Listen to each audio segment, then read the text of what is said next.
I was going to apologize for looking like a wild mountain woman in this video, but then I realized I am a wild mountain woman, so cheers to that.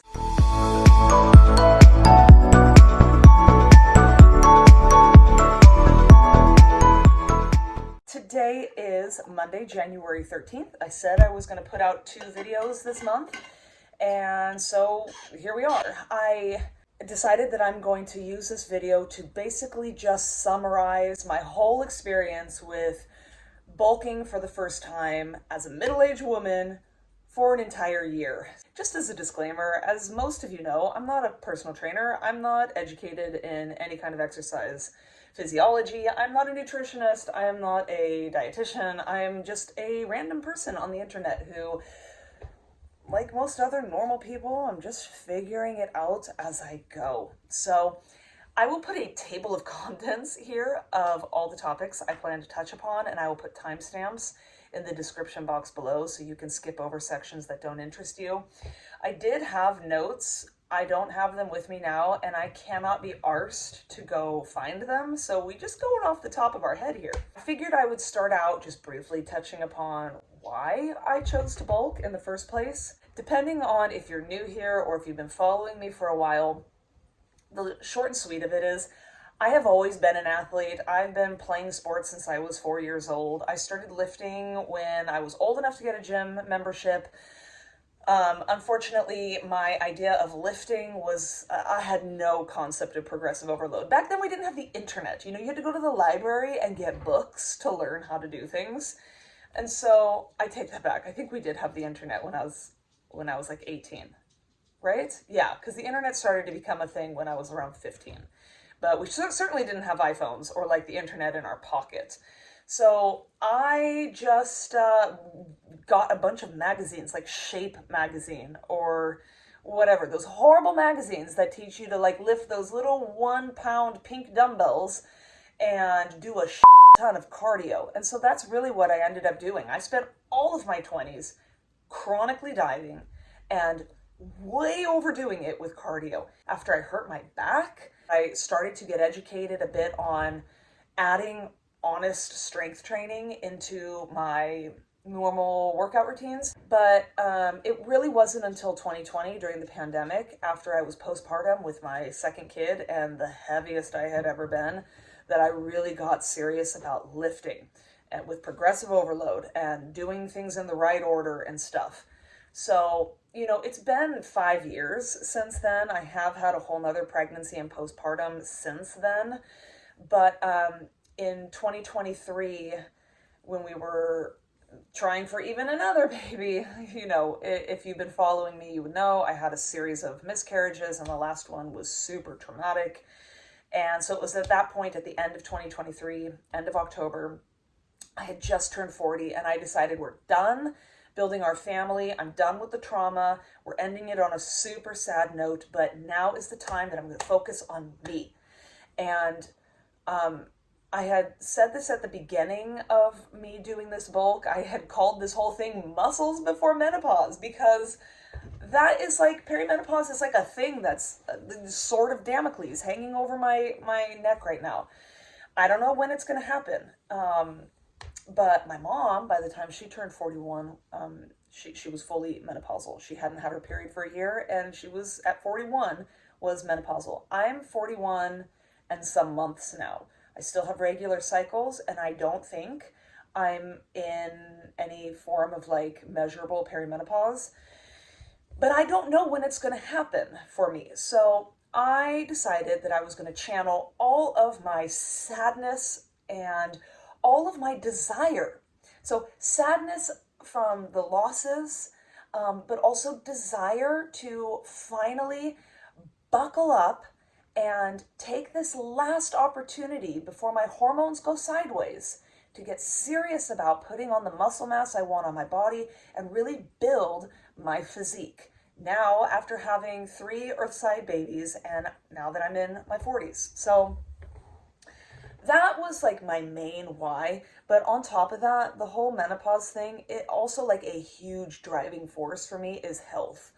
I worry about my bone density. I worry about my cognitive health. I worry about my joint health and my metabolism as I age, my hormones and everything. So I really just decided at that time, when we slammed the door shut on having any more babies, instead of just like moping around and being drowned in grief, that I was going to turn it into a positive and channel all of that energy, negative, positive, whatever it is, into focusing on my health and chasing a dream of mine that I've had my whole life, but I've been too scared to do.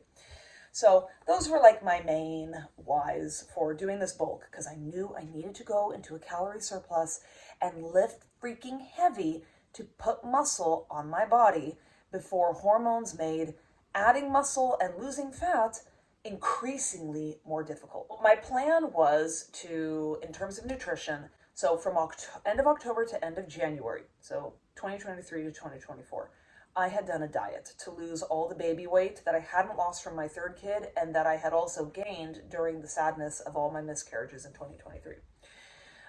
So I cut some weight, and in that process, I was able to figure out through tracking macros and monitoring my weigh-ins what my maintenance calories probably were. So I spent February reverse dieting back up to maintenance. I did that just in like 1 month. And then every month after that, I added on what I approximated to be about 200 calories to what I was eating. And my goal was to gain 1 kilo a month, every month of this year that I was bulking. And in terms of training, I prefer a bro split, which is to focus on body parts. And like some people will train like one day all upper body, one day lower body, one day push, one day pull, that kind of thing. That's not the way I've done it. I've always done like, this day I'm going to be working glutes and hamstrings. This day I'm just going to be working quads and calves. This day is just back and chest. So I like to focus on the body part instead of the region of the body, if that makes sense. So the split that I prefer is my first workout day of the week, I do glutes and hamstrings. Then I follow it with back and chest. Then I did quads and calves. And then I did an arms and shoulders day, biceps, triceps, shoulders. And then my fifth day was a full body compound day where I kind of just hit everything one more time. That's the day I would reserve for deadlifts and stuff like that. I gotta put a log onto the fire. Hold on.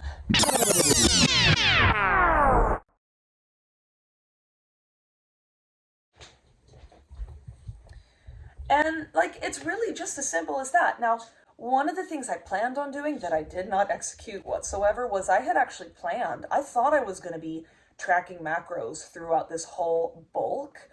But after a while, when I realized it wasn't so scary, the whole thing, and when I started gaining weight in those first months, and realized that it didn't look like fat, it looked more like muscle pump, and I was starting to see more definition. I was starting to get more powerful in the gym. I really stopped worrying about body composition. I stopped worrying about obsessively tracking, because like, I feel like a lot of women, especially the first time they go into this, they're like, okay, I'm only going to eat the absolute bare minimum surplus so that I can maximize muscle gain and minimize body fat. But the problem is, without actually doing it and knowing how your body responds to food and stimulus and your genetics, your hormones, your age, how all those things contribute, how do you actually calculate how many calories you need to build the muscle but minimize the fat gain until you've done it, right? So I sort of like adapted as I went, and I realized that what little gain I would get from obsessively tracking my macros through my bulk, it just wasn't worth it compared to the life experience I would get in just having some food freedom and flexibility and really just owning my power at the expense of putting on extra body fat, you know? And so I'm not judging. There are so many ways to execute this, and everyone is different. For me, I am already so burnt out and overstimulated by life in general. I simply decided at the end of the day, it wasn't worth it for me to spend all the mental energy tracking my macros versus just letting go and focusing on the power and the strength and the growth, tracking my weigh-ins and measurements every month, and then sporadically auditing my macros for like a week at a time every few months. And so I did do that.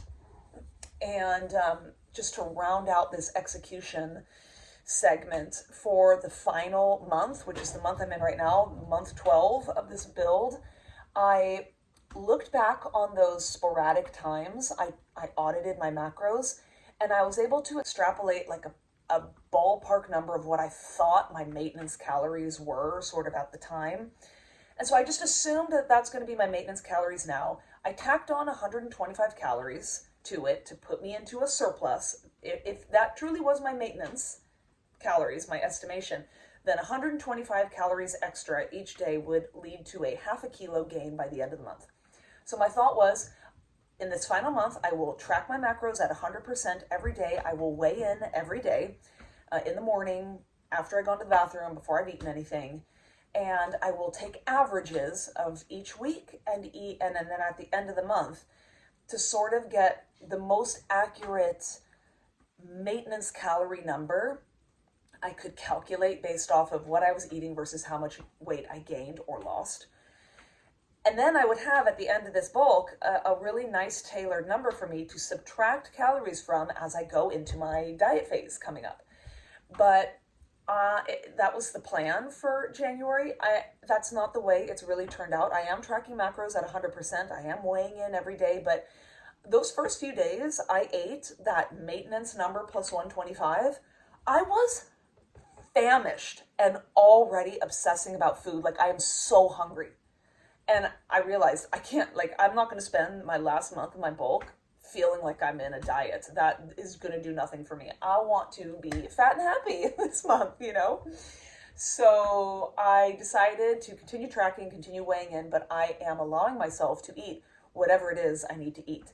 And my plan and also the way I executed this was that I still meal prepped. I eat the same breakfast every morning, and I still meal prepped every Sunday, all my lunches and dinners for the week, and everything was weighed and macro balanced. So I knew what I was eating at every single one of my meals. It was my snacks that I had variety and flexibility with. And even those, I'm a pretty predictable person when it comes to eating. So I kind of always stick to the same stuff. Really, I just stuck to the same foods I eat in a diet. I just ate more of it, or I let myself have more butter or oils or sauces, condiments, those things.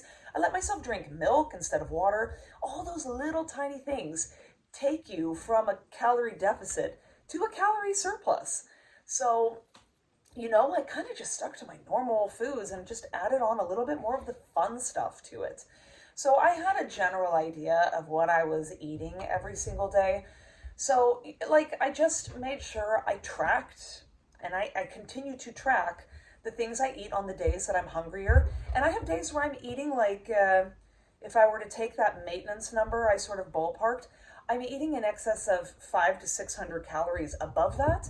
And then I have days where I'm even right at it, or even slightly under it. On the days I don't train, I don't require a lot of food. But on the days I train, which is 5 days a week, oh boy, I'm a hungry lady. I'm calorie cycling right now, and I'm taking averages, and hopefully it gives me some sort of number that's reliable at the end of this month. But that is how I planned this bulk. That is why I'm going into the bulk, why I went into the bulk, and it's how I have executed the bulk. In terms of successes and failures, I had a few really key successes, and a lot of them had to do with being in the gym. They say that you should write training programs and really stick to them for a good period of time, because you need to be able to track your progress, lift heavier, adapt to the exercise, and get stronger, yada yada. You shouldn't constantly be doing a whole different routine every glutes day or whatever, But there were some exercises that I found would become so mentally taxing that I really began to dread going to the gym on those days, or I would feel anxiety before. My kittens are going crazy.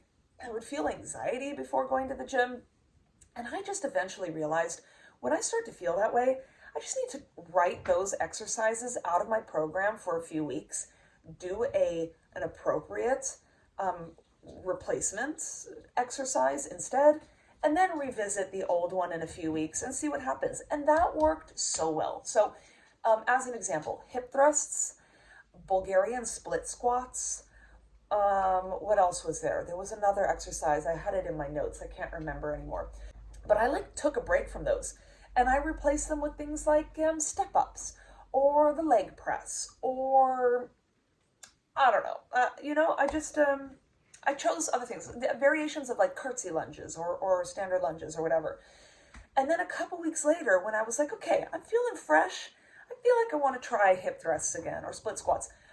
I realized when I revisited those exercises, I was able to lift so much heavier. I don't know if it was because my joints got a break, if my mind got a break, I don't know, but that really helped.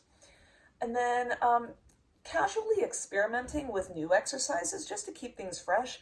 I have discovered an absolute love, oh my God, for cable goblet squats, or sometimes they call them cable front squats.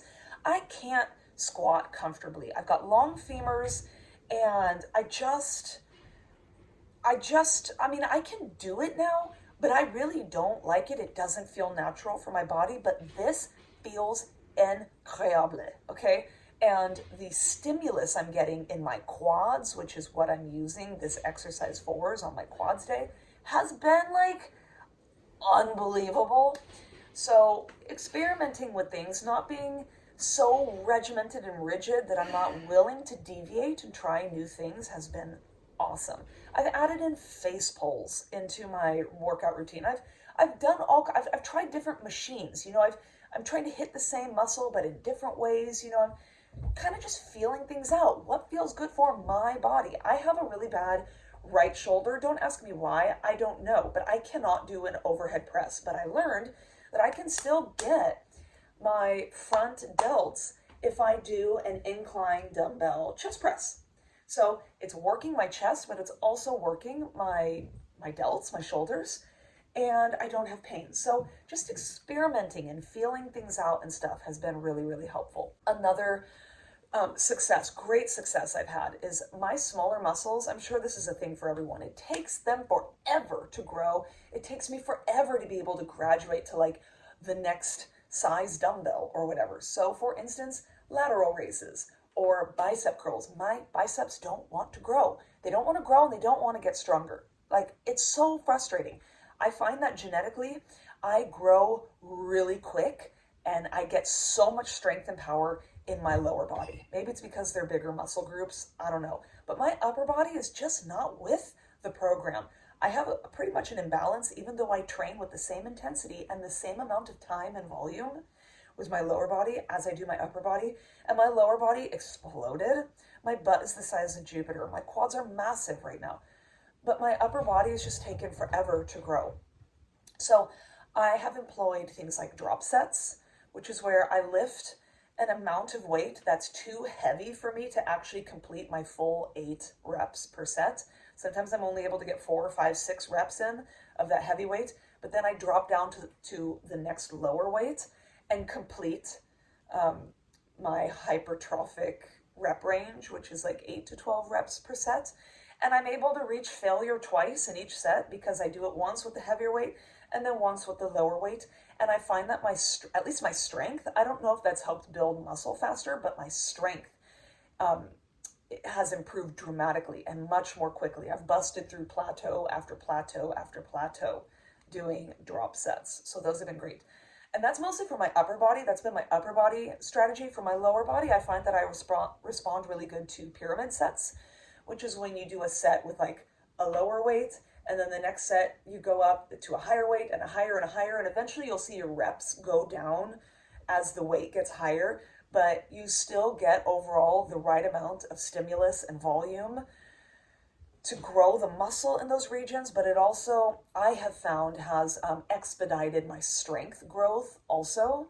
So for instance, I was stuck forever on hip thrusts, and I really let myself get stuck on making sure I hit 8 to 10 reps per set, but I was already lifting so heavy that I just like on that fourth set, the third, fourth set, I couldn't go. Like, I mean, I was just smoked. I was smoked. And so I found that if I dropped the weight a little bit on the first set and did 10 to 12 reps, and then the next set, it was like 8 to 10, I got heavier, and then heavier and heavier and heavier. And I ended up doing 5 sets instead of 4 in a pyramid format. I'm up to doing 120 kilo. When I started my bulk in February, I started, actually this was in December of 2023. I started doing hip thrusts at 40 kilo. And by December of 2024, then just 1 year later, I was doing sets of 120 kilo, from 40 kilo to 120 kilo. What percentage increase is that? It was like a wild increase in weight. So those have been really helpful. In terms of failure, sleep and stress. I get no sleep and all the stress, and I can't manage either of them. I don't know if it's hormones. I don't know. Like, I probably have really bad sleep hygiene. I probably drink way too much coffee. But I also have kids that wake up all throughout the night. I have animals who wake me up all throughout the night. My husband snores and I'm a light sleeper. So it's all in all like a Greek tragedy, my sleep quality. Not to mention, as a busy mom, I gotta get things done. And usually that's after the kids are in bed and before they're awake.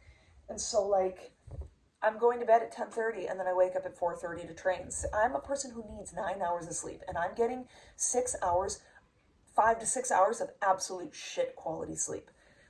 It's like, it sucks. It's something I have just had to accept in my life. And I know it's creating a suboptimal growth, like suboptimal environment for muscle growth and fat loss. And it sucks. And I'm very well aware of it, and I get really depressed and really upset anytime I hear everyone say online, sleep quality, manage stress, blah, blah, blah, because I recognize they're so important and I can't do anything about it. I am so burnt out. I am constantly stressed out. Do you guys see how much gray hair I'm getting? I don't know if you can see all this. I am like, I swear to God, I'm like 50% gray. I know it looks like I have a lot of dark hair, but I don't. I'm like graying like a mofo right now. This ain't nothing I can just breathe my way through, okay? I'm anxious enough as it is, and life is really stressful right now. So, I don't know. I don't know what to do about it. It sucks, and it's absolutely going to impact me. But I just have to close my eyes to it. La la la la la la la. You know, something is better than nothing. If it's suboptimal, it is what it is. And I'm just, if I want to reach my dreams, I got to fight through the fire, or I'm going to get burnt up. That's the other option. The other like big time failure for me was getting pneumonia in October. Was a bag of dicks. It really set me back. It set me back for a whole month. But I added on January to my bulk, so I'm making up for it in the tail end. It just mostly cost me time. But I guess maybe a little deload was valuable. Let my joints recover and get a break, you know, so I guess I didn't end up empty-handed out of that. What I plan on doing differently for the future. So I have zero regrets for how I executed my bulk. I wish, like I said in my last video, I wish I had wanted to track more carefully, because if I did, I absolutely could have minimized so much unnecessary fat gain. I've never measured my body fat before. I did just recently buy some calipers.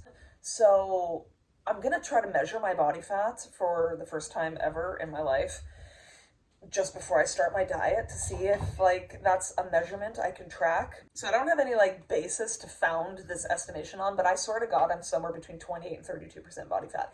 I'm going to do in my next video my progress pictures, my weigh-ins, my measurements, but I'm also going to do a bunch of like clothing try-ons, and I'm going to show you guys the good, the bad, and the ugly, because all throughout this process, I've shown my progress pictures where I'm flexing, because duh, that's how I visually am able to see my progress. But when I'm just like regular Megan, you guys have absolutely no idea how much body fat I have. I have back fat rolls. The last time I had back fat rolls, I was newly postpartum. So I don't carry a tremendous amount of body fat on my appendages, but I carry a massive amount of it on my core and my hips. So I mean, like, I'll just show you guys right now what I'm talking about. Like, look at this. I have, oh, I have, like, that is, like, look at that. That's all body fat right there. Look at, you see, I mean, like, I'm super jiggly, um, when I'm not, flexing. I don't know if you can see, but, like, this bothers me so much. This is so uncomfortable to me when I feel like that back flab. So I put it on, and like that's the name of the game. Now, yes, like I said, if I had tracked more closely, I could have executed this bulk so much more precisely, and I could have minimized so much of this fat. And the cost to me is that I'm gonna have to diet for 4 months instead of 3. And that sucks, you know? It's hard. I'm gonna be tired. I'm gonna risk losing like more muscle mass for the longer I'm dieting. But this has all been such a massive learning experience. And now I know approximately how my body responds to training stimulus and food. And I'm going to be able in the future to take all of my successes and failures and apply them to my future builds because I have that information for myself. I'm not reading about how other people did it online and how it worked for them. I know now how it worked for me. And this is my badge of honor, okay? Because let me tell you guys, going from like relatively lean to uncomfortable and not fitting in my clothes was mentally challenging. It was hard. It was such a mental commitment to do this whole thing. It was just as hard as I imagined it was going to be. But, and now we're getting into like the insights and reflections bit. What I didn't recognize was going to happen was when I started this out, I had like a bit of an identity crisis because for all my life, I'd always just like my goal was always to get smaller and to get leaner and to look more defined. It was not to get bigger and fluffier, you know? But as the bulk went on, like getting to around May, I think it was month 4, I felt amazing. I felt so powerful. I loved how I looked.